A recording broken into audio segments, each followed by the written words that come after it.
welcome to the program. That interview with Therese Rain shortly. But first, the Oceanic Viking isn't going anywhere, and neither is the reignited asylum seekers debate. It's 10 days now since the Australian customs ship picked up 78 Sri Lankans from their stricken boat in international waters, and it's still not clear when or even if they will land in Indonesia. Indonesian officials say the asylum seekers are refusing to disembark, and they will not be involved in forcibly removing them. The Australian government hasn't ruled out using force, but it is adamant that the Sri Lankans won't be taken to Christmas Island.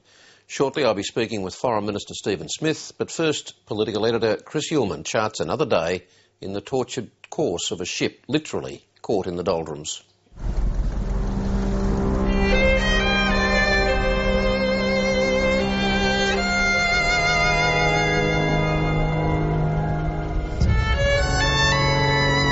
Australia?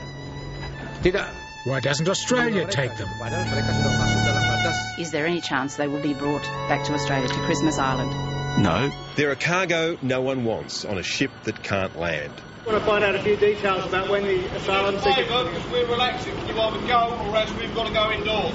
And national political debate has been anchored with it for more than a week. Will he now inform the House when he was first notified that the people aboard the Oceanic Viking would not be permitted to land at the port of Merak and instead would be transferred to the Tanjung Pinang detention centre? 10 days ago, customs ship the Oceanic Viking picked up a boat making for Australia with 78 Sri Lankans aboard. It was found in international waters off the coast of Sumatra.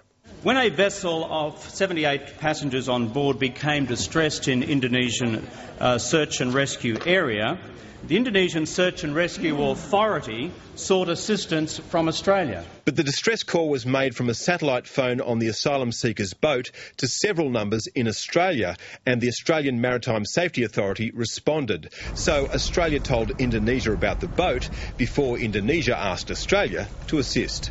We provided that assistance in accordance with international law and in our own terms, our own safety of life at sea obligations. 8 days ago, the Prime Minister intervened, asking Indonesia's President to accept the asylum seekers.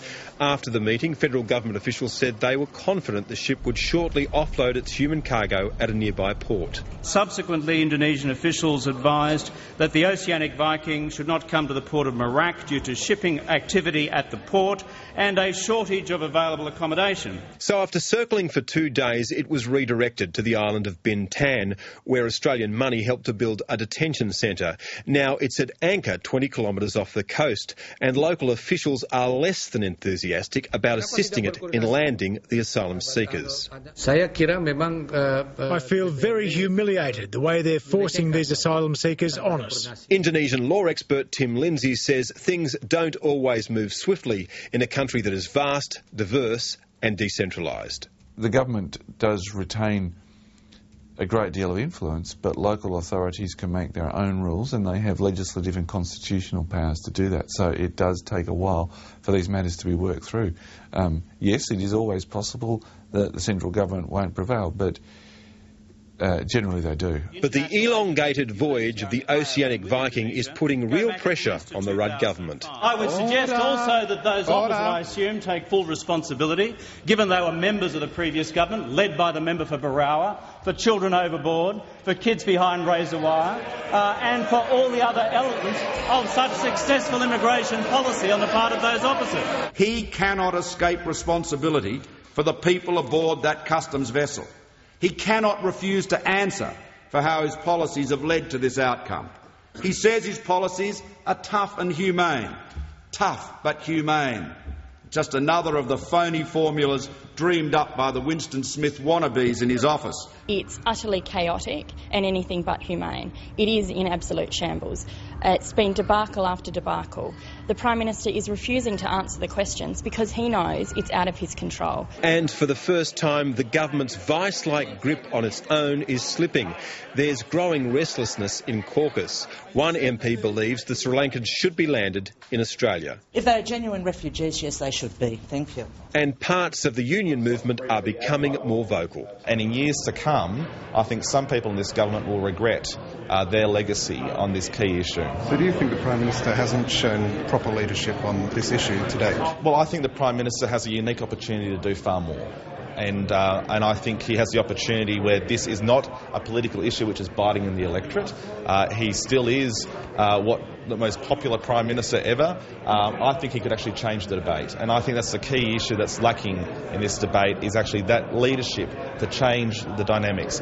An official from Indonesia's Department of Foreign Affairs has visited the Oceanic Viking. We informed them that we are going to have medical examination 5 by 5, and they refused to do so. And then I explained to them that we are going to have you, but this is a different country, you have to go through immigration process, they will be interviewed. Again, they refused to be interviewed. And then they're shouting, they're crying, they said they do not want to go to Indonesia, they are going to Australia. But if they're not going to talk to you and cooperate, they can't just sit on the Oceanic Viking off Bintan forever, can they? They have to go somewhere. Where could they go? So we leave it to, you can ask your Australian ship.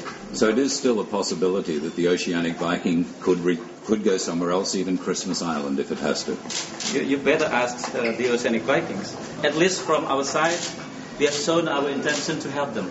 He's ruled out using force to remove the Sri Lankans, but the question remains, what will the Australian government do if the asylum seekers won't disembark? Political editor Chris Uhlmann.